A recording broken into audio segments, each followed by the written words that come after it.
Hi, hello, good morning sa lahat. Yan. Welcome dito sa aking kusina, Auroray, ng Valenzuela. Nagluto pala ako ng sweet potatoes or kamote sa Tagalog, di ba? Kamote, ito na siya. Charan! Pakulo na yan. Sweet potatoes or kamote.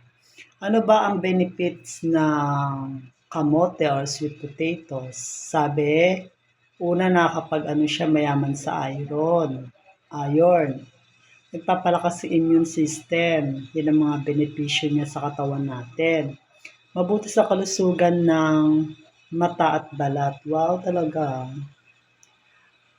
Mababa sa glycemic index na mabuti sa blood sugar control.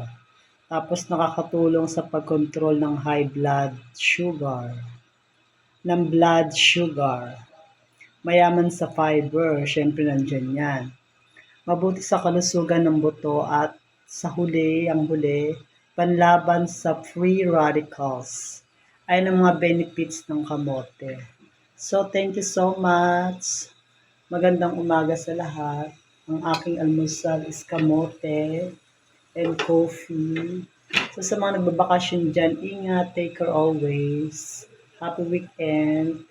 Makapag-nilay-nilay ngayong araw ng Biyernes Santo. Salamat. Bye-bye.